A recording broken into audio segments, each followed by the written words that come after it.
Asini rohama dihamu dohok dame nasihat Tuhan di bata mata. Doh cian anak na Tuhan Yesus Kristus Tuhan. Amin. Shalom Bapak Ibu Saudara-saudara. Selamat pagi, salam sehat amanginang, salam sukacita. Jangan lupa untuk senantiasa bersyukur atas kasih setia Tuhan. Dan kiranya amanginang kawan-kawan senantiasa dalam penyertaan kasih setia Tuhan. Jangan lupa untuk berdoa syafaat hari ini. Mari senantiasa hidup dalam doa. Dan untuk hari ini kita disapa oleh firman Tuhan yang tertulis dalam Andung Ratapan 3 ayat 26. Mertua memanangi sena hohom maka lungutun haduaun ni Jehovah. Adalah baik menanti dengan diam pertolongan Tuhan. Demikian firman Tuhan. Bapak Ibu Saudara-saudara, Dinah Shore dan Winfred Newman mengatakan bahwa tidak ada situasi yang tidak berpengharapan. Yang ada hanyalah orang-orang yang tidak berpengharapan. Demikian sebuah kutipan yang dibuat oleh Dinah Shore dan Winfred Newman.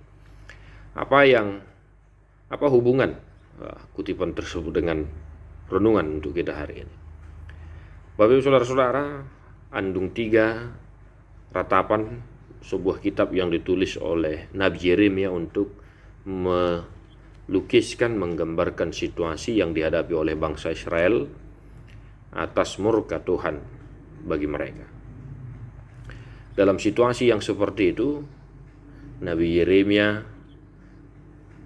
menyampaikan kepada bangsa Israel bahwa adalah baik menanti dengan diam pertolongan Tuhan. Ini merupakan sebuah kesaksian, sebuah ungkapan iman, dan sebuah realitas bukti pengharapan yang kuat yang diberikan oleh Nabi Yeremia agar bangsa Israel senantiasa berpengharapan kepada Tuhan. Nah, di situasi yang kita hadapi saat ini Bapak Ibu Saudara-saudara, jika berbicara tentang pergumulan tidak akan ada habisnya.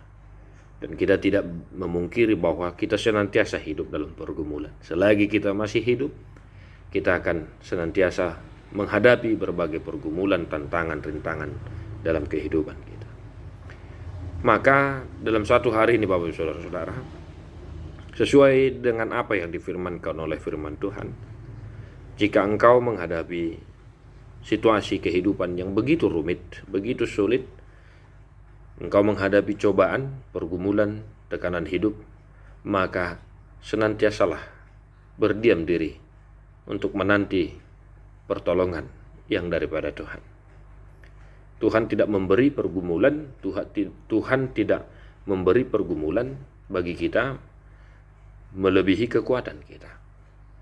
Maka jangan panik dalam menghadapi situasi kehidupan yang senantiasa silih berganti tantangan untuk mengasah iman kita, pengharapan kita, dan kasih dalam hidup kita.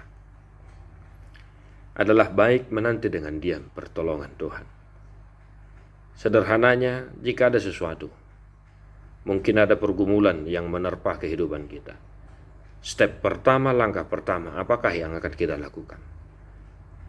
Gerusukah, panikkah, dan lain sebagainya. Sikap diam dalam menghadapi situasi pertama-tama adalah baik, agar kita mampu berpikir dengan jernih untuk menghadapi situasi yang kita alami. Stay calm, nantikanlah pertolongan Tuhan dalam kehidupanmu. Niscaya kita bisa melihat dan merasakan kasih setia Tuhan dalam kehidupan kita.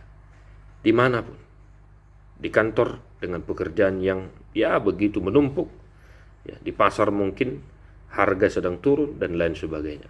Maka berdiam dirilah dulu sejenak agar kita mampu menghadapi situasi yang kita hadapi. Dan niscaya Tuhan menuntun kita untuk mencari solusi, memberikan keselamatan bagi kita di situasi genting yang sedang kita hadapi. Tuhan memberkatimu Bapak Ibu Saudara-saudara, dimanapun satu hari ini tetap mengharapkan pertolongan Tuhan dan berdiam dirilah, memohon penyertaan kasih setia Tuhan. Kita nyanyikan buku Ende nomor 9 ayat 1.